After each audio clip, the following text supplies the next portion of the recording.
All right, Gareth, a whirlwind of a week to say the least, right? A lot of people won't know exactly what we get up to from Monday until fight night.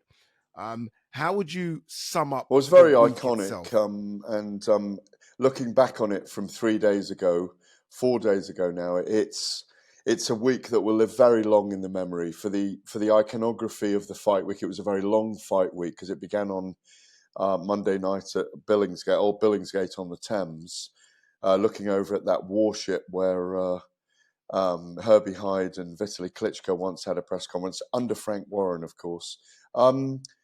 It was a chapter in the evolution of heavyweight boxing right now, and an evolution that we've seen over the last year. We were both there every day. We went to a premiere, if you like, in Leicester Square at the Odeon. It felt like a premiere of a movie, a purple carpet. We went to Trafalgar Square for the weigh-ins. We popped over to Wembley for workouts with a little fight night that I think you presented as well with 3 fights.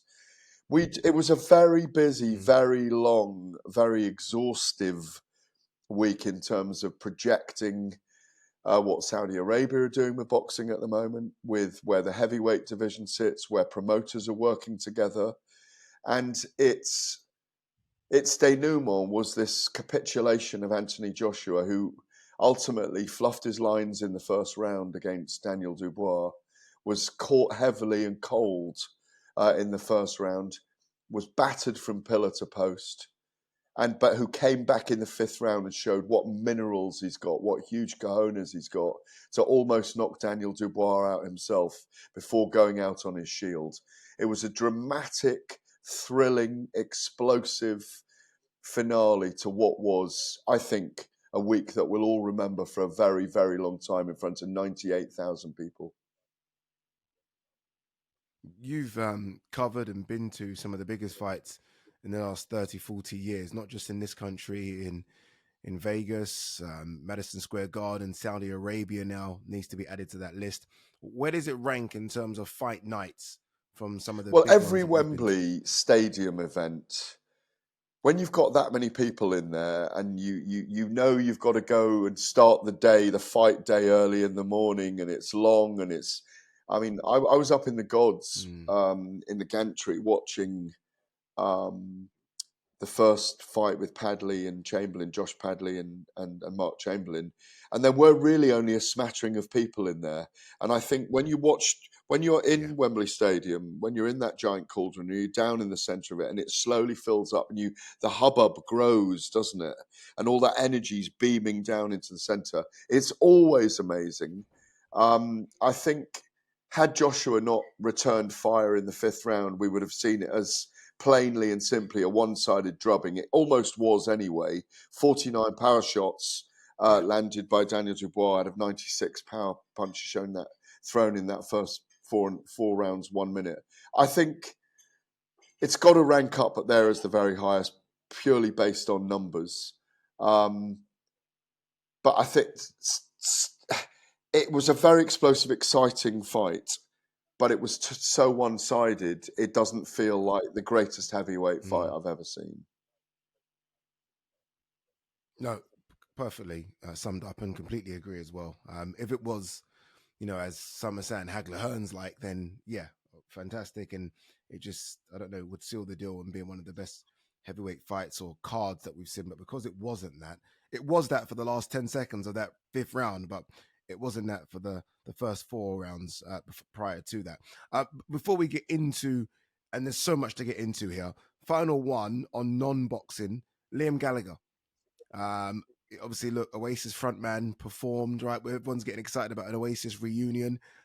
Did it live up to the hype, Liam Gallagher? I'm not that big a fan, so I don't know his songs too well, but do you know the songs? Did it live up to the hype? Was you excited by Liam Gallagher? I enjoyed it, but I was waiting for the main event by then. I'm going to give him an 8 out. I'm going to give him an 8 out of 10. Yeah. No, I agree. Maybe it went on a bit too long. I think it was 18 minutes or so. Maybe we only needed a couple because by then we were itching to get going. All right, let's do this. Let's get into this. You were literally right behind me. So me and you had exactly the same viewpoint and vantage point having seen Dubois and AJ walk to the ring. As both men are walking to the ring, what's going through your head, Gareth? I thought what I liked about Daniel Dubois, first of all, I watched the sweat on that he had. I think the champion should have walked last, even though obviously AJ was the A side going into the promotion. What I liked about Daniel Dubois, and a few friends said it to me afterwards, who are not kind of regular boxing fans or watched it on TV, he reminded them of Mike Tyson with his black robe, bouncing in. He did look phenomenal, but he had a real glistening sweat on him. They'd really warmed him up in the dressing room. I think he had to wait 12 or 13 minutes before he had his fight in the ring. Joshua looked a little bit stiff to me, but maybe I'm talking with hindsight here. He didn't seem to be soaking it up. He seemed quite statuesque, if you know what I mean. But again, in the beautiful white robe, I'd like to have seen him bouncing on his feet a little bit more on the way in, like Daniel Dubois was. And that's what was enacted as soon as that first bell went. And I'll take it to there and I'll let you take over. What did you see? Yeah, I saw exactly that. And what was interesting as well was one was wearing all white, one was wearing all black, which I almost felt was interesting. This battle of good versus evil. Not saying Dubois is evil when AJ is good, but I like the fact that both of them had two different colors. And yeah, I was watching Dubois trying to see if there was any chink in the armor, right? I mean, he was coming out as the underdog, fake champion, some were saying, 98,000. How was he going to handle it? He looked cold and mean and ready for war. Even when he was waiting for AJ, he was pacing in the ring. And I was like, he almost looked like a dog being waiting to be unleashed. Like he almost was like, let me go. Whereas AJ, I saw AJ come out and he tripped as he came out. It was a mini trip, wasn't it? Mini trip. But those little things, and we're talking the smallest and minute things, it plays with your head a little bit. And I saw that trip. Does he know where his feet are? Does he know where his feet are? Yeah. There you go, Gareth. There you go. And he didn't do his usual, where he stands to the crowd and kind of points. He looked very, at the time I said, okay, he's focused.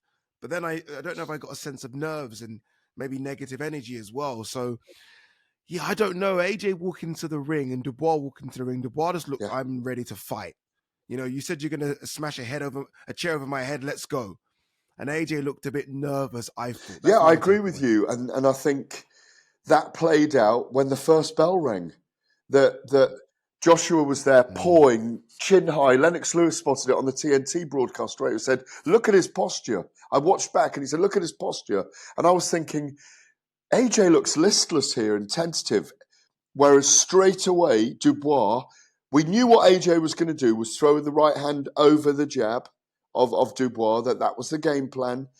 And straight away, Dubois looked sharp, movement, and he just looked dangerous. And he looked like he was walking Anthony Joshua down from the beginning. I think the exchanges were very interesting and cagey in that first round, because if you watch it back, it was very close, but it was definitely a Dubois round. But when those last 30 seconds of the rounds came, that was where the fight changed irrevocably. Yeah. Let's before we get into that, let's quickly hear from Dubois' trainer, Don Charles. He was on talkSPORT with White and Jordan. Spencer Oliver was in the studio with him. And he said that he thought AJ looked like he was in a state of hypnosis and beaten before the fight. This is Don Charles. Recognize the Anthony Joshua that turned up. He was, in contrast, obviously it's my duty, my focus was on us, it has to be. But when I looked across the ring, because I know the kid really well, Anthony, I know him very well, and I saw a man who looked like he was in a trance. I saw a man who looked like he was under hypnosis. That's what I saw. Because I'm experienced, I can pick up on things. And I thought, we've got you.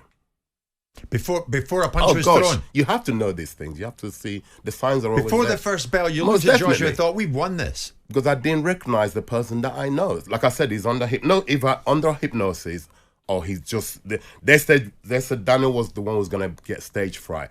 He looked like a man who was in shock. He's like, oh my God, this is real now. And he could also see the energy from the opposition. You don't see it. It's invisible. You can't see it. That's Don Charles, and almost, he was there. He was obviously in the ring. He's looking at AJ, as trainers do. They look straight away at their their opponent, and he thought he noticed something as well. And it carried on, as you mentioned, into the fight. Whereas it just didn't look like the AJ we had seen against Ottavolu and Ngannou, even Hellenius. And maybe it's because Dubois isn't Ottavolu, Ngannou, and Hellenius, who kind of stood off AJ.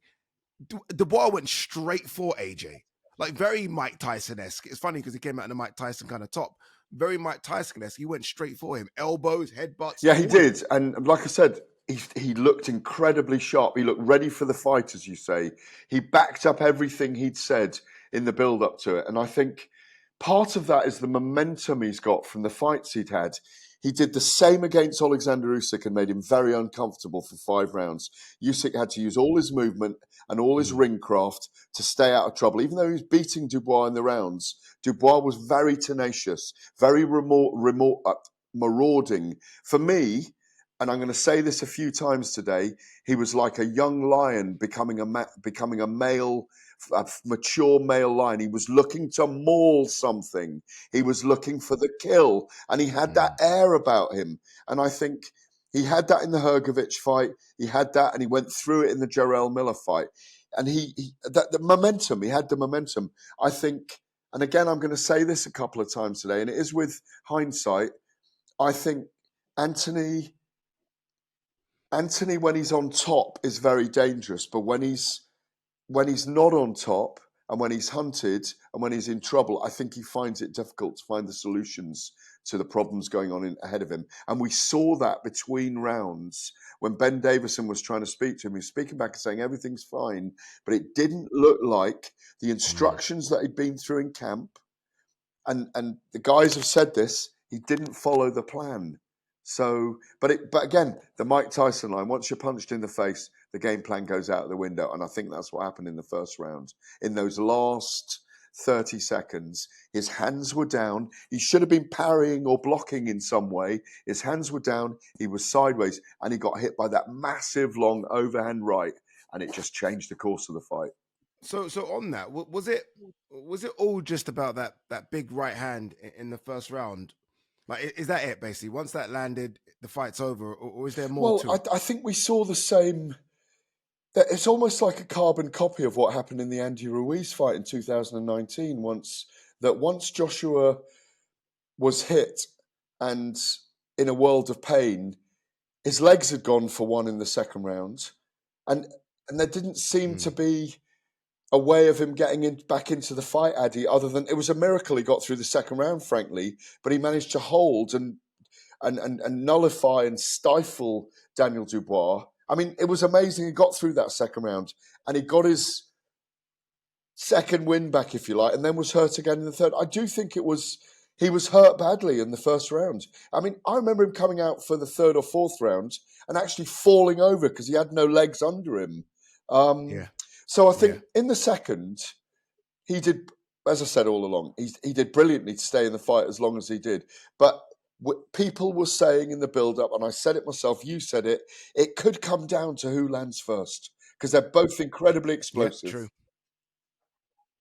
No, you're right. We did say whoever lands that first big right hand, and it was Daniel that landed the first big right hand, the second big right hand, and I think 20 more right hands after that before AJ landed any of his.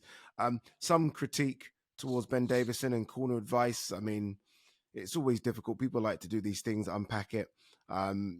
We've heard the audio of the corner advice and AJ saying some expletives as well back. Was it just a case of Dubois? You know, you like to unpack things sometimes and you kind of like to dig out as to why the favourite lost rather than giving the underdog all the plaudits.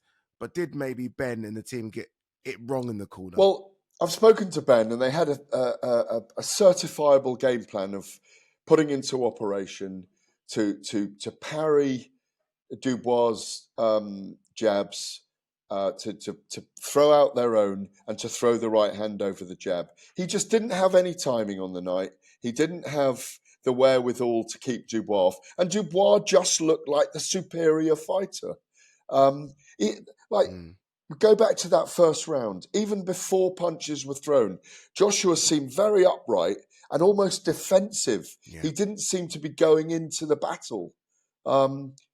Dubois just took the fight away from him, Addy. I think we can go over it and over it and over it, but on the night, the destructive force and the power was with Daniel Dubois. The dynamite, as they call him, was in his hands. And only for 10 seconds, 15 seconds in the 5th round did Anthony Joshua look like, incredibly, that he might rescue victory from the jaws of defeat. It would have been one of the greatest comebacks in a heavyweight title fight. And it looked like he could do it for a moment. But he opened himself up with that attack and he got horribly knocked out in the end.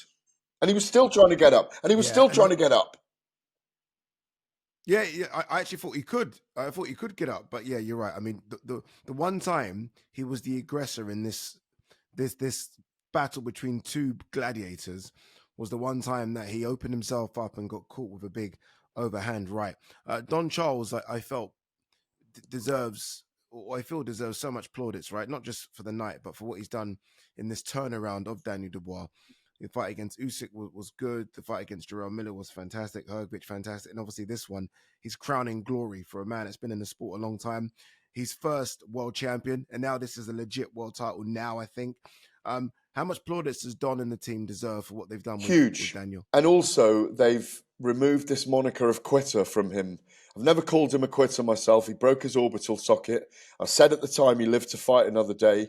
I think Daniel Dubois, he talked about his own redemption journey, and that's what he's been on here. Redemption to the point where he now sits at the top table of heavyweight boxing. Anyone in the top 5 you could match him with now, and everyone will want to see that fight. Where does AJ sit now? Well, he's got some very, very hard decisions to make. I didn't agree with Eddie Hearn kind of saying we'll invoke the rematch clause straight after the fight. It was such a one-sided drubbing in many ways that it seemed not ludicrous, but it didn't seem the right thing to be calling for at the time. I don't think AJ should rematch Daniel Dubois, because if he had another fight like that, his legacy would be utterly and totally in tatters. What I will say, his legacy, if he wants to walk away now, Addy, he's got a brilliant legacy in the sport anyway. He's got generational wealth. He's earned almost £200 million, I believe. He could walk away. He brought a new generation to the sport. He is still an amazing character for our sport. He brought stadium fights. He won that super heavyweight gold in London. If he wanted to walk away now, down the line, people will still love him. But in my view, I think he should wait out till December the 21st and look for the Tyson Fury fight, whether Fury wins or loses, because I still think there's interest in that fight. I think the margins have changed again. People will say that Fury would probably outbox him. But there's probably a Dillian White fight there for him if he wants to stay warm. But then is that a risk doing that? Because if he got knocked out again, he might not have that Fury fight there. Personally, I'd love to see him have the Fury fight, because he's probably never going to get the Wilder fight. But he needs a long, hard think about what he does next. For me, Fury, then retire. All right, we're going to continue this conversation about what next, not just for AJ, but what next for Daniel Dubois as well. So stick with us. So much to talk about. You're listening to Find It Extra on talkSPORT 2.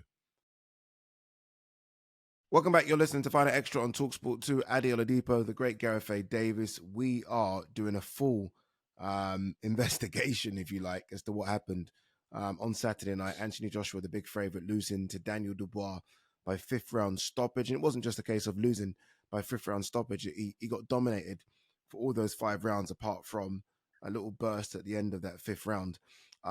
Gareth, on the back of the first section, was talking about what next for both. Let's hear from AJ. This is AJ. He put this out yesterday, speaking on his social media, and this is what he had to say about what next for him. Yesterday night we came up short, but look, we've got to look at all the positives. That's the mindset and that's the perspective that we have to have, a positive one, always. Look at what we've achieved in the space of 11 years. It's phenomenal. And I want to thank every single one of you that's been riding with me. What a roller coaster journey. But you know what the problem is that it's far from over yet. You know, we've done it once, we've done it twice. Doing it a third time hasn't been easy, but I believe it's something I can achieve. It's about making the right steps forward, working hard, improving, and it's got to come from here more than anything. It can't come from any external voices or influences. It's got to come from here. And it's only been a day, but when I sit back and I'm thinking, I know I got a lot of this, man. I know I got a lot of this. So yeah, just a video to say thanks for your support. Thanks for being on this roller coaster journey with me. Keep your seatbelts tight because deep, deep, deep down in here, I know we've got a lot more to bring. A lot more to bring to the game. And long may it continue. British boxing, I appreciate you. We rise up together. Let's go. AJ, very humble in defeat, very much like how he was after the Ruiz defeat. I remember that when he did something similar in a hotel in New York. And I guess the biggest takeaway, Gareth, is he will continue. That's what he says. I want to quickly, if I can, just give my take on whether I want him to fight or not. Almost a bit like you, the accolades, I want to read out the accolades off the top of my head. Olympic gold medalist, world championship silver medalist, unified heavyweight champion of the world twice, stadium fights, would have made hundreds and hundreds of millions of pounds, endorsed by some of the biggest brands in the world, right? I mean, Hugo Boss, Under Armour, Lucozade, Beats by Dre, etc. I think it's okay to walk away. I think it's okay to say, you know what, we've done enough in the sport. We've achieved so much. We've brought new eyeballs on the sport that were never there before. I always thought that AJ only had a couple fights left him anyway. I think me and you have spoken about this. I said, I think you've said it to me many a times that I think AJ would walk away in 2025. So it's not like this isn't a knee-jerk reaction. I've always thought that AJ maybe only had a couple more, but that couple more was off the back of him winning on Saturday, not of him losing and getting knocked out like that. Fighters, and you know this way more than I do, fighters stay around far too long. And all this gladiator thing now AJ's doing and pumping the chest and I just want to fight, that doesn't play out well. Doesn't play out well with the big boys in the heavyweight division. If you can get a Fury fight because you've wanted it for so long and we wanted it, fine. But if not, I certainly don't want to see a Dubois rematch. And I just don't know if it's worth it having a Dillian White-like fight. I mean, AJ surely is at this stage of his career in fights that mean so much, whether it be world titles or fights that mean so much to your legacy. And a Dillian White fight doesn't do that. So I would want to see AJ hang him up. Obviously, he's not going to do that. And I know some people are going to be upset about me saying this, but I'm okay with AJ after 11 years of entertaining me saying, okay, I've done what I needed to do. Get in, get rich, and get out. But I don't know. That's just he's very driven as a person and an athlete. And I think that was reflected in that message yesterday. I thought it was very courageous to come out and say, this is how I'm feeling. I've taken my licks like a man. I thought he was very generous and gentlemanly to Daniel Dubois afterwards. I think gave him all the plaudits he deserved. In all the good ways that Joshua has done brilliant things for boxing, he represented that even in defeat. He's frustrated at himself. That's what that message is. I don't want to stop till I get better. But maybe there isn't a better out there. It's just matchups. And he's gonna struggle against very cute boxers, and he's going to struggle sometimes when he gets the wrong end of an explosive encounter, which happened on Saturday night. Heavyweight boxing is like nothing else, because those guys are 18 stone and one punch can change anything. One punch can leave their career in tatters. Look what happened to Mike Tyson in 1990 against Buster Douglas in Tokyo. This aura of invincibility was suddenly shattered, and he was never the same again. Maybe AJ hasn't been the same after the Ruiz defeat. Maybe he's never been completely the same, because when he fought Vladimir Klitschko at the same arena we were in on Saturday night, he knocked Klitschko down. He got knocked down himself. He weathered 2 rounds, ducked in and under a lot of Klitschko punches, and came out to finish with a hellacious uppercut. That's 7 years ago. That he was the same age then as Daniel Dubois. Scars and PTSD and all those things are there for fighters. I respect what he did yesterday. I really felt great to see him doing it. But I also felt, like you, don't push yourself too far, AJ. you might leave your career with 30 wins and 5 losses, for example, but you've done great things for the sport. He and Tyson Fury in different iterations, certainly Joshua in 2012 and then 2016 to 2019, or maybe from 2013 to 2019, he lifted boxing. He created a new generation in the heavyweight division. But also, Fury rose as well and went away. And them not coming together, when they've both been around for 10 years as powerhouses in the heavyweight division. If you think Fury's big moment was 2015 and Joshua was a world champion from 2016-17 onwards, I can't believe it's 9 years later and they've never been in the ring together. That's why I still want to see... People would still go to that fight. The problem is, optically, we're still seeing Joshua being smashed and knocked down again, smashed and knocked down again by Daniel Dubois. I still want to see Fury and Joshua, and that's the only fight I really want to see him in. You said something there that it kind of made me sort of really take a long think. When I think you said maybe there isn't any better with AJ, and that's my concern with AJ. AJ, I know when it comes to training camp, trains like no one else. You've been in camp with him. You've actually been in camp with him for several days, haven't you? You've done his exercises. You can only do 5% of what he does because we've seen it on the video. Yeah, we've seen it. You've been there. You've felt it. Yeah. This is it. He is so precise. Everything is on point. Food is on point. Diet's on point. Sparring, and now he's got sort of the brains team, if you like, of Lee Wiley and Ben Davison behind the scenes. Everything is perfect. There isn't any more. I don't know what more he's referring to. And this is why I feel like it's okay to stop. And, he's going to try and beat himself up. I know he will. He'll beat himself up but that wasn't, and this is why at the point I was saying, that wasn't a Hagler Hearns. Like, it was from the very first round where Dubois put it on him. And yes, AJ had that moment, and, it's courageous for him to find that moment. But this wasn't close. There was 3 10-8s. There were 3 10-8s and a conclusive 10-9 as well. So it wasn't close. No, There you go. And that's what scares me. And that's the reason I'm like, maybe that is that. Because there'll be others, I'm not joking, there'll be other heavyweights sniffing around that think, what Martin Bakoli would say, like... Zhile Zhang. There'll be others like, Zhile Zhang. Joseph Parker even at the moment. And yes, Joseph Parker now, who's all of a sudden emerged as a real... And is 270 pounds now. I think before this contest, based on the last year and a half, Anthony Joshua, a lot of people were ranking him around 3 in the division. Now he probably slides down to 6 or 7 because I think, that this is why I say about the Fury fight. Fury's style is not to go out there and smash someone up. So I think, again, stylistically, I still think Fury wins, but let's see what happens against Usyk first. I think stylistically, it may be a difficult boxing match for Joshua, but I don't think...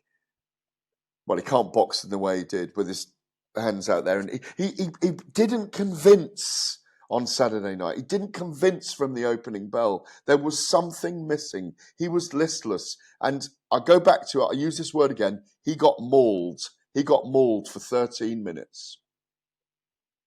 Yeah, I mean, look, Fury for me is quite easy. Like, without doubt, for me, the number 2 heavyweight in the world, Fury. Like, he's just there, rock solid number 2. Usyk number 1, Fury number 2. And even when Fury got wobbled about the ring by Alexander Usyk, we saw him do what Fury does and find something in those last couple of rounds. He found something, right? I mean, he was absolutely on his feet, but found something. I always wanted to see the Fury AJ fight because in my head, I was seeing a fight between 2 of the very best heavyweights of the era. One of the era. It isn't that anymore. It won't be that anymore. Like, Fury, yes, Fury's still there. AJ, and look, I am, you know me, I'm the biggest AJ fan that there could be. It isn't that anymore. It's not that. I never expected that on Saturday. I never. Yes, I knew Daniel could punch, but Daniel bullied him. Daniel had his elbow in his face. Daniel, he got mauled. And I didn't expect that.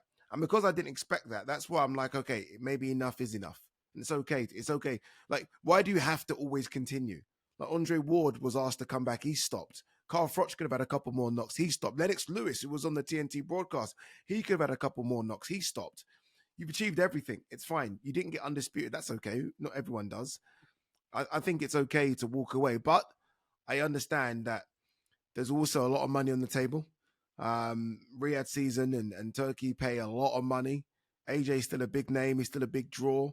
If it is a Dubois rematch, if it will sell out Wembley again, because there'll be an intrigue now. But if it isn't, I just don't. I don't know what you do. Would you want to see a rematch? I mean, Eddie spoke about a rematch clause. There is. I don't think it's a wise move to fight Daniel Dubois. I just don't. I think stylistically, he's probably got his number, and I think AJ is going to have so many mental scars going into that fight that it's going to be a really, really, really tough build-up, and let alone a fight in itself. I think that the problem he's got is he might have reached his level, and that he's chasing something. We said it earlier, we touched on it. He's chasing something that is maybe not there, which is that extra level. We saw it after the second fight against Alexander Usyk, and he mentioned that I'm not going to lose my shiz right now like I did in the Usyk fight, but he's feeling very frustrated. He was very frustrated after the second Usyk fight because he was that far away, 3 or 4 rounds away from making it his night. It's maybe just not there. Legacy for him is what he's achieved in terms of huge pay-per-view numbers, king of the pay-per-view numbers in the heavyweights this generation. No question about that. Crossover star, you mentioned all the brands that are with him. The less is more man. He's never done anything wrong. He's been an incredible ambassador for the sport. He's got a community officer who he employs to do great things. I mean, he's an incredible character. He really is. And he deserves every plaudit he gets. And he doesn't deserve any cruelty right now. No, and I hate that. I hate that that's coming his way from idiots online. Final one, because I do want to talk about Dubois, but final one and AJ. What we have seen in all the defeats, he's come back and he has rematched the opponent immediately, right? We saw it in Ruiz and he was better, although Ruiz was awful. We saw it. We saw it against Usyk, and although Usyk won the second fight, AJ was a lot better in the second fight. Can we count him out 100%, knowing that there will be improvements? Or is that... I don't know. Like, I'm trying to find something. No, but it's not how you lose. It's not that you lose. It's how you lose. And it was so comprehensive. And all he did was try to survive for rounds 2, 3, and 4. And he came out throwing in 5, and he was caught because he was wide open, even though he showed incredible minerals to do that. I think it's always the manner of the defeat. I just don't want to see him in that fight with Dubois. No, same. No, I agree. All right, then. So for Dubois, though, I mean, if you're Dubois and the contract comes across your table and it says AJ's name on it, the split's going to be bigger, more profile, it's higher profile, you take it. But if not the AJ rematch for Dubois, where does Dubois go next? Remember, he's a world champion now, legit world champion. Where does he go you've got to make him, I think, 3 in the division right now. Imagine him against Tyson Fury. I mean, stylistic, I would love that as well. And Frank Warren may have to make that fight. If Fury beats Usyk, Daniel Dubois deserves to fight for the undisputed title. There's no question about it. This is crazy. But he does. This is the craziest turnaround I've ever seen in the sport of boxing, ever. But it's possible at the moment because the Saudi investment, the big money's there, the fights are possible to make. And Daniel Dubois in 13 months and 4 fights has absolutely, as I said, he sits on the top table. Dubois against Piccoli, Dubois against Zhang, Dubois against Parker, Dubois against Usyk again, Dubois against Fury. They're all fantastic fights. But I think he deserves to fight the winner of Fury and Usyk for the undisputed title. He's just gone out and proven it. As the underdog, made to walk first, not as the champion, absolutely tore apart, like I said, like a young lion coming into maturity, and mauled and marauded a very dangerous puncher in Joshua, backed himself. And we saw all week, we talked about it last week, it wasn't fake that he was coming out of himself and beginning his maturity as a 27-year-old, maturity as a man emotionally and mentally. I think he's there now. He's there. I wrote a piece about it last week. We talked about it last week. If he was very, very decisive in this fight, which he was, this could be his time in the heavyweight division. Yeah, I knew it was on. I knew it was on from that face-off. When AJ tried to almost, bully him a little bit by saying he's going to smash the chair over his face, and Dubois stood up, and AJ, I was like, there's a part of me that was like, yes, back yourself a bit. Like, don't be bullied here. And from then, I knew it was on. I looked at his body language when the cameras all kind of, turned away and we stopped recording. I kind of stared at him for a couple of minutes, and I thought, he's ready to go right now. Like, it wasn't just talk. Like, he was ready to go right now. Very in the mold of a Dillian White Chisora that would fight anywhere. He's got a bit of that in him. But he's also, let's not forget as well, he's been boxing since he was 7. I think sometimes people forget that. Like, his dad's almost groomed him for this moment. AJ started when he was 18. There's a big difference. And also, this has shades of 7 years ago at Wembley when Vladimir Klitschko was trying to control Anthony Joshua in the build-up that week. Do you remember? And Joshua was 27 then and bristling and coming into his own. And Klitschko, who he admired and looked up to and who had given him advice, was saying, look forward, stand there when they were doing... Do you remember all this in the face-offs? And what did Joshua do? Went in there and he smashed him in the fight, the 40-year-old Klitschko, who'd been a world champion for so long, who had given him advice, who'd helped him with things. Father Time is a lot of people's worst enemy in fight sports, and Father Time is there on the shoulder of Usyk, on the shoulder of Fury, on the shoulder of Joshua right now. He's already pulling the ears of Deontay Wilder. Father Time waits for no one. This is a young man's sport, and heavyweight boxing is very dangerous and destructive. It certainly is. Look, we're probably going to talk about this throughout the next coming months, because in the next coming months, we're going to know decisions. We're going to know what AJ is going to do. We're going to know what Dubois is going to do. We're going to have clearly found out the result of Fury Usyk. The heavyweight division has been turned on its head since the start of Riyadh season, on its head. And it started with Ngannou putting Fury down. That was the catalyst. And it's just continued and continued to surprise us. And that's the best of boxing, right? Sometimes you go in there thinking you know everything. And as Mike Tyson says, one punch can change absolutely everything, and it changed everything on Saturday night. All right, you're listening to Final Extra on talkSPORT 2. Up next, we're going to look at the best of the undercard. Welcome back. You're listening to Final Extra on talkSPORT 2. Adi Oladipo, Gareth A. Davies. It wasn't just AJ versus Dubois on Saturday night, although it feels like that. There was some very interesting undercard fights as well. I'm going to start in a very random order because normally you'd go co-main event. I'm going to probably leave that to the end because Hamza destroyed Tyler Denny. We don't really need to talk about so much on that. I do want to start with Josh Warrington. He chased greatness, if you like, moved up a weight, took on Anthony Kakache, lost that fight quite convincingly, although he started quite fast, and put his gloves in the ring. You are very much sort of...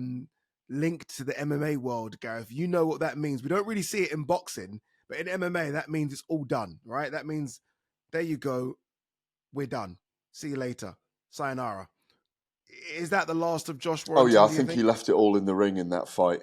I mean, he made it his own fight. I mean, Kakache had to fight Warrington in Warrington's way. You know, Warrington's always been a very rough, tough, I don't want to call him a dirty fighter, but there's elements of him that are prepared to go below the belt when he fights. And I say that in admiring terms, by the way. I admire his tenacity, and he brought a big crowd with him as well, and a lot of people. And as Kakache said, he was very nervous about this fight because he knows how tough Warrington is. He's spoken about it afterwards and said, you know, after my great performance against Joe Cordina to win the belt, I was nervous about this fight because I know Warrington brings dangers, but he met him head on. It was a terrific spectacle. I do think Kakache won convincingly by wide points decision. I agree with that, but it was still a spectacle. Josh Warrington, who I've backed against a couple of times and been proved wrong, Lee Selby and Carl Frampton, incredible man, incredible fighter. It was great to see Sean O'Hagan, his father, who's dropped 8 stone. It looks magnificent. They were great to have around the entire fight week. And I'm glad that Josh is now running his own promotions as well. He's going to be a very, very successful man going into his post-fight career. Yeah, it's one win, I think, in his last 6 or 7 for Josh. And look, it doesn't really tell the story of it, because he's been in there against world champions, Luis Alberto Lopez, Lee Wood, Mauricio Lara, and now Kakache. The only win sort of sandwich in between that is Kiko Martinez, which is a very, very good win. So he'll look at that as well. And 1 win in 6 is 1 win in 6, regardless of how I try and spin it, right? You've got to stay winning if you're a Josh Warrington who brings a massive fan base, hugely popular, but hopefully that is that. Because it does get tough to watch. Josh's fights are never easy, right? I mean, they're exhausting. I mean, you're there supporting him and they're exhausting. You're sweating as he's sweating because they're 100 miles per hour, and you grow to kind of get a fond relationship with these fighters. And I've grown to like Josh a lot because he's so energetic. He's so easy to talk to. And I don't really want to see Josh have those type of fights anymore. I mean, I don't think he's prepared to go down a level. And I think he can compete at a level below, but he doesn't want that. So I think, like you say, those last 7 fights haven't been great for him. You know, there's 6 losses there, but it's the level of opposition that he's been facing that is testament to his. Well, outside the heavyweights, I think there was a period when he was the most followed boxer in England in terms of, you know, the number of fans that would turn out to see him, and Eddie Hearn made big of that. I mean, he's been with everyone in terms of promotionally, incredibly successful career. I hope he's stacked the money in the bank, and like I said, he's got a place in the sport. I don't think he'll be going anywhere. I can see him training people. I can see him doing promotions all over the place. He's already started. He's someone we should treasure. It's a shame, though, because you think of that Leeds area and what's coming through. It's all been Josh, really, hasn't it? I mean, there will be some young kids coming through, but he's just dominated that area of England, and you hope that someone can fill that void, because right now there isn't really anyone coming through that's going to do what Josh did. But what about Kakache? Obviously, look, I know for a fact that Kakache was really, really tight at the weight. I know he wants unification fights, but surely at 35, even if you have to go up and chase some of the big boys, you do it now. Because even for Kakache at 35, there isn't long left, maybe a year, a couple of years max. He just needs the big fights and the big Absolutely, money. and he should be chasing, you know, if he can get it and they can organise it, a Shakur Stevenson fight, or just go for it. That he won't be long in the sport. Couple more fights, I suspect. You know, it's come very good for him in the late part of his career, though. The last year for him has been outstanding. He's a great character as well. Very open, very honest man. Magnificent beard as well, Addy. You're a beard fan, obviously. Magnificent beard, isn't he? Fantastic beard. Yeah. And a very good chin underneath that beard as well. Honestly, I'm so happy for him. Again, this is a fighter that, you know, suffered through injuries, not been able to get the fights, and he's probably thinking, like, where's my career going? Gets the Cordina call, and all of a sudden it's jackpot. And I'm sure he would have made that. He would have made a few quid on Saturday as well. So good luck to him, and well done to him. Willie Hutchinson versus Joshua Buatsi. One of the judges, I think, incredibly had it to Willie Hutchinson, I think 113, 112. Bear in mind, Buatsi had 2 knockdowns and Willie had a point deducted as well. So there already, there's 3 10-8 rounds, but one of them gave it to Willie, which surprised me. I mean, I thought Willie was tough and at times looked like he hurt Buatsi, but Buatsi's as tough as old boots and came through it. But I thought Buatsi won it by a couple of rounds, but I couldn't believe that a judge gave it. No, I had it 116, 112. I thought it was 8 rounds to 4. I had it. No, I had it wide. No, I did. I might have had it 117, 111, or 116, 112. There were a lot of close passages in the fight. That judge that scored it 113, 112 to Willie Hutchinson got it way wrong, in my view, because that means that he scored it 8 rounds to 4 to Willie Hutchinson with the 3 points deducted that comes back to 113, 112. I don't agree with that. That was wrong. I think Buatsi was right to remark afterwards that he won unanimously, should have won on every card. I think he deserved to.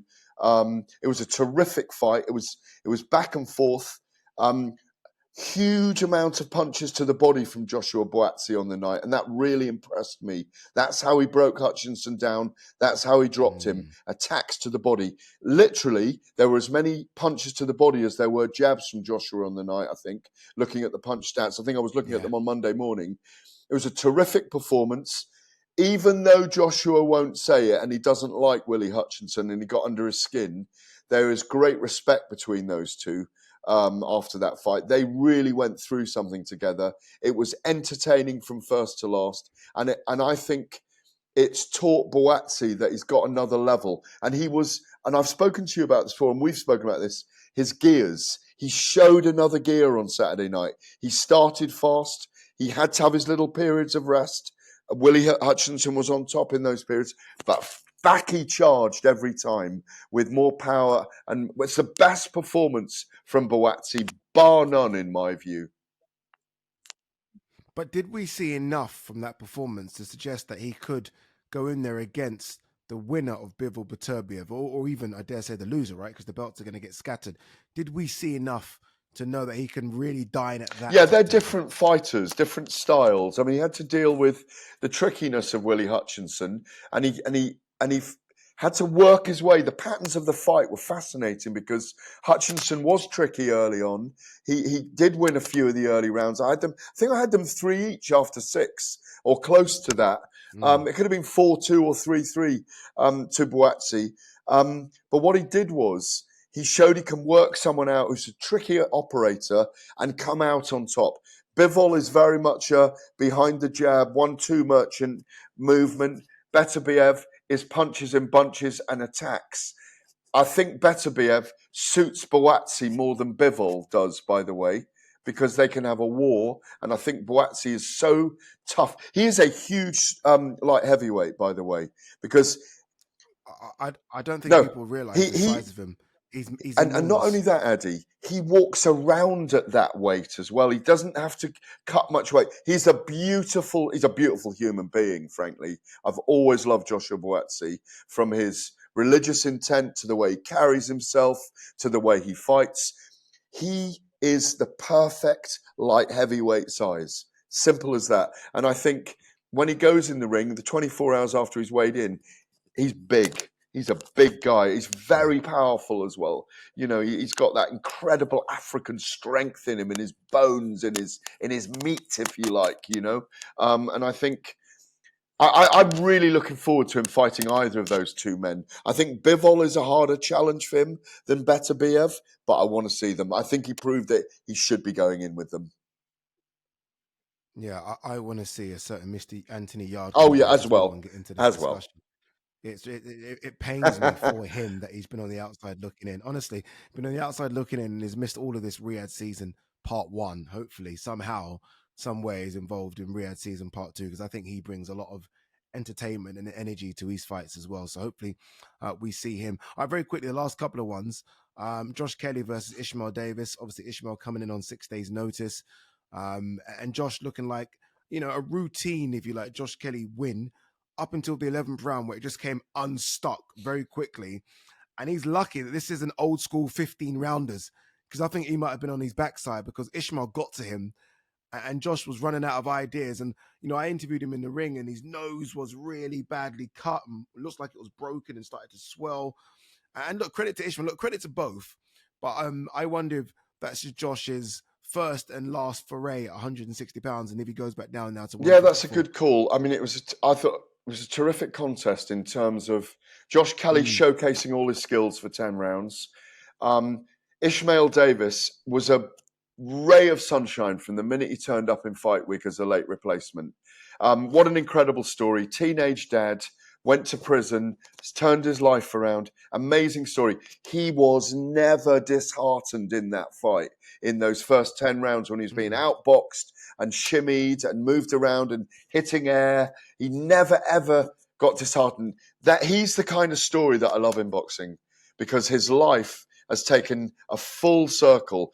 And in those last 2 rounds, he proved that he is a man who will never give up, who's on a second life, who's extraordinarily inspirational. And I think, he lost the first 10, and he won the last 2 rounds of the fight, if you like. And in a way, optically, he ended the fight in a brilliant way, as almost as a winner with the crowd. Yeah, it's like he lost the boxing match but won the fight. Exactly. Like, you know, this was a fight on the streets. He won, didn't he? Because he ended up the man on top. You know, I think when this card was first put together, we all knew, I think 99% of the public at home knew all of the fighters apart from Josh Padley. There was a case of, who's that? Like, who's that? Where is he? Let me see his photo because I'm going to interview him in a few moments. I have no idea who he is. Everyone knows who he is now. Mark Chamberlain's been the success story of Riyadh's season, and as Mark Chamberlain was on a cusp of a world title fight, there was a big pause button put on that on Saturday night with Josh Padley, not just winning, but putting him down and dominating him a little bit as well. Josh Padley is now all of a sudden waking up, not having to go work, will now become a full-time boxer. He was, and he said it all week, I'm going to go in there. You watch, I'm taking my opportunity with both hands. What he did brilliantly was he timed Mark Chamberlain early on with his punches, frustrated Chamberlain, so that Chamberlain got out of his rhythm and out of his shape, and got not desperate, but had to really change the rhythm of the fight and got caught and knocked down. Great success story. Chamberlain will come back. This was, I think, number 10 in the world versus number 137, something like that. So It was a great success for Padley on the night. Took his moment. It was only a smattering of people there at the time. It was still very warm in the arena. It was 4:30, I think, they stepped into the ring. It really was one man and his dog, or me, you, and all the rest of the broadcast teams, frankly. And literally no crowd at the time. But the guys put on a tremendous spectacle. It's the way boxing is. Everyone should be in, really, but they weren't. Congratulations to him. Chamberlain will be back. And final one, Gareth, as we wrap up this epic episode of Fight Night Extra. Hamza Shiraz. Again, I think everyone predicted that he would stop Tyler Denny. And it's one thing us predicting it. It's him actually going in and delivering it. And he had Tyler Denny down, I think, in the first 20 seconds. Then the fight was stopped in the second round. Hamza Shiraz clearly is one of the best middleweights in the world now. And I think it should be world title or bust next. I mean, he's got to fight for a world title. He's got to somehow get Alam Kanali or Carlos Adames or even Lara in the ring, because I think he's ready for anyone in the middleweight division. I think he beats all three of those, by the way. And I think what we're seeing, look how powerful Tyler Denny is. Yeah, he's European level, but an incredibly strong guy. Hamza Shiraz is freakishly tall, 6'3", looks bigger every time I meet him. It's like he's still growing. He's got incredible dedication to the sport. I would go further than saying that he needs a world title next. I think he's one of the rising stars of world boxing. And it's brilliant again. And he's another fighter with Frank Warren, who's got an extraordinary stable at the moment, with 7 or 8 of the top 15 heavyweights in the world, and people like Hamza Shiraz, and Dennis McCann and others all coming through. But here's the thing for me. Win a world title at middleweight. He's not going to be able to stay there long. I think he has to drain his body. His power is incredible, and that is what is going to help him. We've seen the resilience against Samo Williams when he was hurt out in the 5v5. So he's come through that. That's a learning curve. He's got incredible power. He's got enough size and power to carry him up to super middleweight then. And in 3 fights' time, when he's won a world title, when he's fought Chris Eubank Jr., I want to see him fight Canelo. And on that bombshell, it's been a great episode. Gareth, as always, thank you. My pleasure, my very friends. Much. It's been a crazy week. We will see each other very, very soon. Obviously, we'll both go to Saudi Arabia for Bivol Beterbiev. The build-up starts this week as well. We'll have you covered about that if anything crazy happens. If not, you have been listening to Fight Night Extra on talkSPORT 2. Remember, if you missed any of the show, you can listen to it as a podcast. You can find it under the Fight Night banner on the talkSPORT app or wherever you get your podcast from. We'll be back next week. On AM, on DAB, via the talkSPORT app and on your smart speaker. talkSPORT.